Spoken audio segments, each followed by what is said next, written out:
Olá, meu nome é Felipe Oliveira e estou aqui para te ajudar a se tornar um agilista.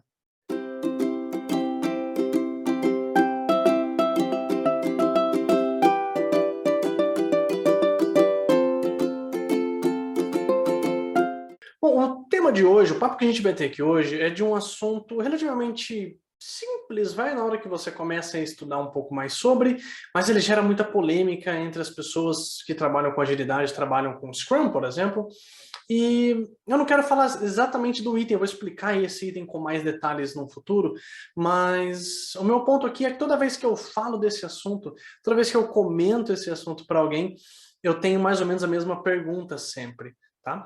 E o tema é sobre no estimates, né? Que é o conceito da gente deixar de usar estimativas durante o planejamento de uma demanda, de uma feature, de um fluxo de trabalho. Tá? E toda vez que eu falo de no estimates, toda vez que eu tento convencer, eu falo com as pessoas sobre não estimar itens e como que a gente consegue focar um pouco mais no trabalho, excluindo estimativas da conversa, as pessoas normalmente sempre me perguntam, né? Felipe, mas e o tamanho do item? Como é que eu consigo saber agora o tamanho do item se eu não estou estimando mais? Como é que eu vou ter uma abordagem simples, direta, que me ajude a quebrar os itens, que me ajude a determinar o tamanho daquela história que eu estou tentando desenvolver? Tá? Então, essa é uma pergunta que normalmente eu recebo e eu quero tentar responder essa pergunta nesse vídeo. Vamos lá? Legal. Então, vamos pensar o seguinte. O que é não estimar? Né? O que significa o tal do no estimates? Eu estou eliminando o fator estimativa dentro do meu planejamento.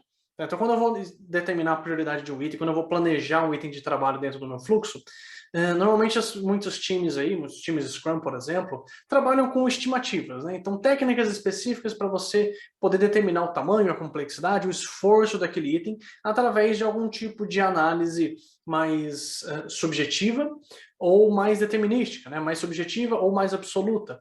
Numa visão absoluta, determinística é uma relação de horas, então as pessoas normalmente estimam em horas, né? Então esse item aqui, essa história, tem ali 5 horas, 6 horas, 10 horas, 15 horas, etc. E tem outras pessoas que preferem abordagens numéricas, porém subjetivas, como story points. Então vou estimar em 2 pontos, 3 pontos, 5, 8, 13 e assim por diante. Ou até mesmo abordagens subjetivas, mas não numéricas, como tamanho, né? PMG, esse tipo de coisa. Já vi gente usando por tamanho de cachorro, né? Sei lá. E dentro disso, para conseguir obter algum nível de previsibilidade, né, as pessoas tentam, por exemplo, falando de story points, né? Então, vou somar aqui a quantidade de pontos que eu entrego por ciclo de trabalho, seja uma semana, 2, 3 semanas, e a partir dessa soma eu tiro uma média a média dos meus ciclos, né? Então, se eu tenho um ciclo 1 aqui de 2 semanas, eu tenho, sei lá, 20 pontos, ciclo 2, 30 pontos, ciclo 3 tenho 20 pontos, ciclo 4 tenho 30 pontos, por exemplo. E aí eu tenho 100 pontos, divido por 4, 25 pontos é a média da minha entrega. Isso gera-se, na visão das pessoas, um nível de previsibilidade. Quer dizer que na próxima sprint eu vou entregar mais ou menos 25 pontos. Tá? E aí, com base nisso, por exemplo, um time tem que fazer algumas coisas antes, né? Porque isso não adianta a gente só falar que 25 pontos são entregues no próximo sprint. Eu teria que ter, por exemplo, um backlog grande o suficiente, estimado nesse tamanho suficiente, para dizer que alguma parte daquele backlog é entregue na sprint seguinte, tá? Porque senão não adianta. Se eu não tenho itens estimados para falar o que é entregue na próxima sprint ou não, não adianta muita coisa. Então, essa é a base, algumas das bases aí conceituais que se fala de estimativa, né? A nível de previsibilidade, a nível de planejamento, né? E aí coloca-se que a estimativa, por exemplo, em story points ou em horas, é o que cabe dentro da sprint, tá? Eu vou estimar aqui a quantidade de pontos, a quantidade de horas, a quantidade de, sei lá, tamanhos, que fazem sentido dentro de uma sprint, dentro de um ciclo de trabalho, e aí se qualquer coisa que fuja daquela quantidade total, de 25 pontos, por exemplo, eu elimino do meu compromisso com relação à minha entrega, à minha demanda, etc. Tá? Beleza. Agora, imagina que você não faz isso. Imagina que você elimina o fator estimativa da história. É o que a gente está conversando sobre no estimates, tá? Mas tá, Felipe, beleza, eu não vou mais determinar tamanho, eu vou sendo. E agora, como é que eu faço? Né? Então, algumas coisas que acontecem quando você elimina o fator estimativa da conversa. A primeira coisa, as coisas vão ficar um pouco confusas no começo. Porque você não faz mais o mesmo exercício, não tem aquela mesma rotina. Você vai pegar aquela história e muitas vezes, eu acho que talvez vocês aí que estão assistindo, pode acontecer de que vocês ali na hora de planejar um item, numa planning, por exemplo, num refinamento, vocês vão lá, estimam o card, e aí se aquele card, por exemplo, dá 20 pontos ou 13 pontos, vocês falam, não, então tem que quebrar. Né? Eu não sei com que frequência isso é feito entre vocês, tá? Eu já presenciei várias plannings, vários planning pokers, e dificilmente as pessoas fizeram e quebraram aquele item de fato de 13 pontos, por exemplo. Tá? Mas digamos que você, no seu dia a dia, você faz isso. Agora você não vai mais fazer isso, então fica um pouco estranho, fica um pouco difícil de você pôr a mão nisso, né? E tamanho do item, consequentemente, vai ser um negócio que vai parecer de outro mundo.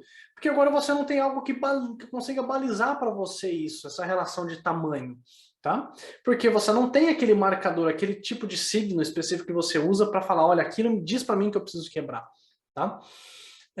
E a capacidade do fluxo vai parecer algo estranho para você, se você nunca atuou dessa forma, vai parecer algo estranho que agora você não sabe, tá, mas quantos itens eu coloco, né, dentro da caixinha? Qual que é a quantidade? Como é que eu consigo gerenciar isso? Tá? Então, essas são algumas questões que começam a surgir no começo, e é normal. É normal esse tipo de perspectiva, esse tipo de efeito acontecer. Tá? Porque você está mudando o seu ambiente, você está mudando a forma como você faz as coisas. Você está tirando algo que fazia com que você desse sentido para algo e fazendo com que aquilo não exista mais. Você está tirando aquilo da sua rotina. Tá? Então é natural que você não sinta um certo nível de conforto. Tudo bem? Beleza. Então, com base em tudo isso, acho que você já entendeu que o negócio não é lá tão simples, né? Então vamos por partes. Primeira coisa, a gente falou que a questão de tamanho é um grande problema, é uma grande questão. E como que eu consigo determinar tamanho dentro da estimativa, dentro do no estimates, né? Primeira coisa que tem que pensar é o seguinte: eu estimo para quebrar ou eu quebro para estimar? Se a sua resposta é que você estima para quebrar, talvez essa seja uma prática que você use como uma transição de modelo, né? Você está usando uma prática que é a estimativa para te ajudar a quebrar melhor um item. Isso é natural. Se você fala que você quebra para estimar, talvez você não esteja com a abordagem adequada, né? Porque o quebrar para estimar acontece, de fato. Você tá lá no refinamento, você quebra e depois você estima, mas o quebrar não serve para isso. Eu não quebro itens para conseguir melhorar uma estimativa necessariamente, tá? O grande ponto de quebrar um item é diminuir a complexidade sobre aquele item. Quando eu falo complexidade, é ter um maior controle sobre as variáveis que afetam, quantidade de cenários de testes, tempo que eu vou gastar para desenvolver, para testar, para fazer deploy, tá? Então, a quebra do item acaba ajudando muito nesse sentido. Tá?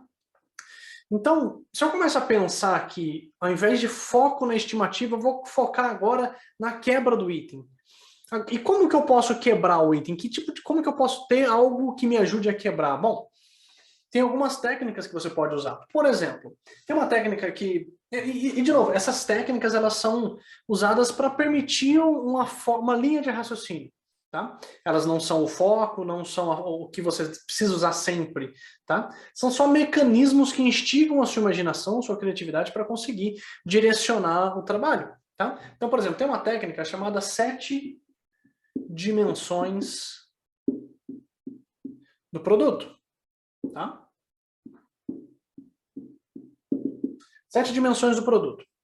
E essa técnica, ela te orienta de algumas formas, tá? Porque são 7 aspectos vinculados àquele produto, àquela feature que você está criando, que conseguem te ajudar e te orientar em formas de quebra de história. Uma das dimensões, por exemplo, ele fala de ações do usuário. Então, se você tem uma ação do usuário A, é um item. Se você tem uma ação B, é um outro item. Se você tem uma ação C, é um outro item. Então, já é uma forma de quebrar. Outra forma de quebrar que ele comenta são de plataformas, por exemplo. Você pode colocar uma plataforma desktop e outra mobile. Tá? Você pode também quebrar por tipos de dados que são enviados. Então, se aqui eu estou enviando dado de uma característica A ou de uma forma A, é um item. Uma forma B é outro item. Tá? Então, são 7 aspectos que você consegue direcionar quebra de um item. Essa técnica, se eu não me engano, ela foi criada pelo Jeff Sutherland. Então, você pode pesquisar aí no Google, você consegue achar diversos exemplos de como usar essa técnica para conseguir te ajudar a quebrar melhor os itens. Você pode fazer isso, por exemplo, no refinamento. Você está lá refinando, preparando o seu item, então você pode usar essa técnica aqui para te ajudar a esmiuçar um pouquinho melhor, tá? Beleza? Uma outra técnica que você consegue usar também, e essa é até mais conhecida, tá? É o User Story Mapping, tá? User Story Mapping é uma técnica que te ajuda a enxergar como é que você consegue ver o seu produto sob a perspectiva do usuário, como que ele interage com ele. É muito parecido com o mapeamento de jornada, tá? A diferença é que quando você mapeia uma jornada, você está olhando para o dia do usuário, está olhando para a jornada do usuário do momento que ele acorda, do momento que ele dorme, por exemplo, dependendo da abordagem. O User Story Mapping você pode usar dessa forma também, mas quando você mergulha no produto, você pensa em cada aspecto, cada item, cada necessidade, cada perspectiva que você tem dentro da jornada do usuário dentro do seu produto, ou dentro da sua feature. Então vamos pegar um exemplo, vamos dizer que você está planejando aí fazer LGPD, você está readequando o seu site para LGPD. User Story Mapping vai pegar o seu produto, vai mapear cada etapa dentro do seu produto, dentro das N jornadas que o seu usuário vai ter ali, e aí você vai ver em que ponto das jornadas, em que ponto das etapas você vai ter uma ação da LGPD. Por exemplo, tô ali na home do site, né? Tô ali no site, por exemplo, do Submarino, do Viva Real. Você tem ali a página na home. O que a LGPD pode interferir ali? Pode ter uma relação de localização, geolocalização. Eu posso ter, por exemplo, a parte de cookies, onde eu vou mostrar ali, né? A parte de cookies ali para o usuário, aquela barrinha que fica sempre aqui embaixo ou aparece na tela. Né? Tem a opção de login, então talvez lá no login eu possa ter alguma perspectiva de LGPD. Quando eu vou para o resultado de busca, talvez tenha ali alguma relação de geolocalização também, a parte de login, a parte de favoritos. Então você vai ter vários aspectos aqui relacionados a LGPD e o User Story Mapping pode te ajudar a pegar cada um desses itens. Tá legal? Então, conforme você vai orientando seus épicos aí, suas grandes demandas, você consegue usar algumas dessas técnicas para conseguir quebrar os seus itens. Tá? Beleza, Felipe, mas até agora você falou de estimativa versus quebra, mas e o tamanho do item? Como é que eu consigo determinar o tamanho do item? Tá? Vou explicar, vamos lá. Ok, então agora que você está olhando com uma visão mais orientada ao item em si, esquecer um pouquinho a parte da estimativa, tá? Você começou a quebrar suas histórias. Você falou, pegou uma história A e quebrou em 3, você pegou um épico e quebrou em 20, tá? Conforme você vai quebrando, aqueles determinados itens, eles potencialmente vão ter durações diferentes. Um item vai levar um dia, um item vai levar 3, outro pode ser que leve 7, tá? Outro vai levar 5, e assim por diante. Conforme você vai trabalhando esses itens, você vai perceber essas nuances estatísticas, né? Essas flutuações. Então você vai ver um item com 5, um item com 7, você vai enxergando padrões ali dentro. Tá? Você vai perceber, por exemplo, que na média, se você tirar a média dos 15 itens que você fechou nas últimas semanas, você vai ver que, por exemplo, na média, esses itens vão fechar em 8 dias. Tá? E aí, se você fizer uma distribuição, se você pegar esses itens aqui e colocar no histograma, ou num gráfico de dispersão mesmo, tá? Você vai ver que com 85% de chance, os seus itens fecham em até 10 dias. Ok? Beleza. Dentro de um gráfico de dispersão, por exemplo, se você nunca viu um gráfico de dispersão, ele é aquele gráfico que tem 2 eixos aqui, e aí você vai ver várias bolinhas no gráfico, e cada bolinha é um item que você fechou no último ciclo, nos últimos ciclos, ou nas últimas semanas, nos últimos meses, tá? Você vai começar a enxergar alguns padrões aqui. Então você vai ver, por exemplo, a sua linha de 85% aqui, né, que são os 10 dias, né? E aí você vai começar a enxergar alguns agrupamentos. Você vai ver alguns itens que fecham mais próximos dos 10 dias. Você vai ver alguns itens que estão mais para cima, às vezes levam 30 dias. Tá? Você vai ver itens que vão estar mais aqui. Você vai ver itens que estão mais próximos. Digamos que isso aqui é uma data. Né? Então vamos pensar aqui que a gente está nessa data aqui, dia 30 de setembro. E aqui eu tenho, por exemplo, 15 de setembro. E aqui eu tenho 15 de outubro, por exemplo. Né? Você vai ver que tem itens mais agrupados aqui, itens mais agrupados aqui, itens mais agrupados aqui. Você vai ver alguns níveis de padrões. Padrões que você vai ver em círculos, padrões que você vai ver em triângulos, tá? Você vai ver algumas representações assim. Conforme você vai enxergando esses agrupamentos, você vai ver que itens, alguns tipos de itens, levam mais tempo. Vão levar 30 dias. E aí você vai analisar esses itens que levaram 30 dias. Você vai pegar esses itens, vai colocar ali num gráfico, vai colocar no Excel mesmo, e vai analisar, tá, o que fez esses itens levarem 30 dias? Por exemplo, esses itens, eles dependem, digamos que você é uma empresa de uma coligada, você tem, sei lá, você é uma empresa que o maior acionista é um banco, por exemplo, ou tem uma empresa ali que é o seu maior acionista. E para você conseguir entregar a sua demanda, você precisa de alguma integração com uma aplicação dessa empresa majoritária, né? Uma API, alguma coisa assim. E aí você percebe que toda vez que solicitam itens daquela empresa, desse time externo, demora mais, demora 30 dias. Legal? Então, esse padrãozinho aqui, ó, está te ajudando a fazer essa análise de tamanho. Então, itens que têm dependência nesse sentido acabam levando mais tempo. Então eu tenho que me preocupar um pouquinho mais, tá? E tá, Felipe, mas você ainda não falou de tamanho, por causa do seguinte, as pessoas se preocupam por tamanho muito com relação à data de entrega. Se o item é grande, ele demora mais, se o item é pequeno, ele demora menos. Aqui a gente está pulando a perspectiva tamanho e começando a enxergar os padrões de comportamento de acordo com esses itens. Então pode ser que, por exemplo, itens que estão aqui nesses 30 dias, eles não foram quebrados corretamente. Você não foi lá e enxergou uma quebra, tá? Então você pode aprender com isso. Outros itens aqui, ó, pode ser que demorem menos, demorem 2 dias, 3 dias, 1 dia. Então você também vai analisar esses itens, esses extremos. Né? O item que levou 2 dias, por que ele levou 2 dias? O que fez ele levar 2 dias? Né? Ele era um item que eu entregava para o usuário de fato, ou ele era uma etapa de desenvolvimento que eu só quebrei para demorar menos? Tá? Isso pode acontecer, o seu time pode tomar essa decisão. Tá? E aí você vai ter que ter uma conversa com esse time, ou com essa pessoa, que seja, para, às vezes, explicar e vocês entenderem se aquilo faz sentido ou não. Tá? Talvez o seu definition of done esteja diferente do que deveria ser aqui. Depende, né? As políticas têm que estar claras nesse sentido. Tá? Então, nesse aspecto, vejam que eu estou conseguindo tentar observar tamanho. Então, eu posso falar, por exemplo, que esses itens que levam 30 dias são G, mas não necessariamente o tamanho em si tem a ver com isso, né? Não estou dizendo exatamente tamanho, porque o que eu quero dizer com tamanho para código, por exemplo? Né? Eu tenho muitos códigos, muitos cenários de teste, com base nisso que você determinar tamanho.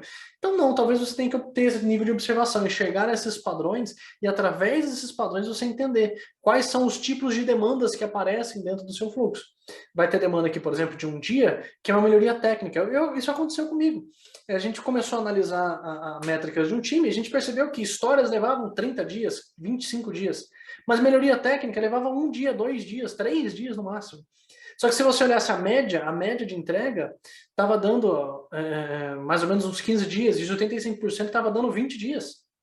Mas histórias mesmo levavam 30, 35, dependendo. Ou seja, tinha aqui a quantidade de melhorias técnicas, estava afetando o cálculo juntando os dois tipos de itens. Aí você tem que separar, né, tudo mais. Então essa é uma forma que você consegue ajudar as pessoas a conseguir trabalhar melhor a relação de tamanho, ok? Agora tem uma outra questão quando fala-se de tamanho, que é o seguinte. Felipe, eu preciso determinar o tamanho porque eu preciso determinar a capacidade de entrega desse fluxo. Beleza? Quando a gente fala de capacidade do fluxo de trabalho, eu não tenho que pensar necessariamente em tamanho de item. Eu tenho que pensar em item. Né? O que é processado durante esse fluxo? Vamos pensar, por exemplo, digamos que você está numa fila de um fast food. Tá? Uma fila no caixa mesmo, não no drive-thru. Você está dentro do restaurante e aí você está lá na fila. O que é processado ali? Né? É um serviço que é prestado. Que tipo de coisas são processadas ali em volta daquele serviço? Pessoas, são pedidos, né? Cada pessoa faz X pedidos. Então, você consegue até determinar tamanho, porque é pela quantidade de lanches e tudo mais, mas o que é processado naquele fluxo são as pessoas, né? Então eu tenho que trabalhar o que é processado ali. Pessoas, quantas pessoas passam por aqui por minuto, por hora, por dia, né? No caso do seu time, o que o seu time processa? Não são itens? Então a capacidade do seu fluxo tem que ser orientada a itens, nesse caso. tá? Por isso, no estimates. Então, você deixa de estimar e você passa a focar na capacidade do seu time, orientando-se a itens. E os itens vão ajudar você a conseguir enxergar tudo isso que eu expliquei aqui sobre distribuição e tudo mais. Beleza? Bom, então, para resumir a nossa conversa, né, quando a gente fala de no estimates e faz esse versus tamanho e capacidade, né, o foco que a gente dá no no estimates tem muito a ver com o item em si. Eu estou tentando orientar as pessoas a trabalhar com o item direto, pulando a etapa da estimativa. Através dessa prática, eu ajudo as pessoas a conseguir identificar os reais gaps. Por exemplo, como é que eu consigo quebrar melhor um item, como é que eu consigo orientar a capacidade de uma forma mais palpável, tá? Não estou dizendo que a estimativa é algo ruim, é do demônio, não é isso. O que eu estou dizendo é que quando você começa a se orientar ao item em si, esses pequenos problemas começam a aparecer e através disso você consegue deixar o seu fluxo mais prático, mais pragmático e mais simples até de gerenciar, porque o tamanho agora está orientado a uma visão mais estatística, nem tanto subjetiva. Ao mesmo tempo, a capacidade também é mais estatística e nem tanto subjetiva. Bom, pessoal, é isso. Eu espero que você tenha gostado desse vídeo. Esse vídeo ficou um pouco maior que os anteriores que a gente fez, exatamente para conseguir explicar para vocês esses conceitos sobre estimativa, sobre como que a gente consegue orientar tamanho, tá? Espero que ele tenha sido útil para você no seu dia a dia. Espero que ele consiga te ajudar aí a convencer o seu time, o seu gerente, a sua área, ou se convencer de que talvez o No Estimates pode ser para você. Para que a gente consiga contribuir com as outras pessoas, não se esqueça de se inscrever nesse canal, de dar o joinha e de compartilhar com as pessoas, colocar nos grupos de WhatsApp, de Telegram, no LinkedIn, para a gente conseguir disseminar isso e ajudar outras pessoas também que buscam esse tipo de conteúdo.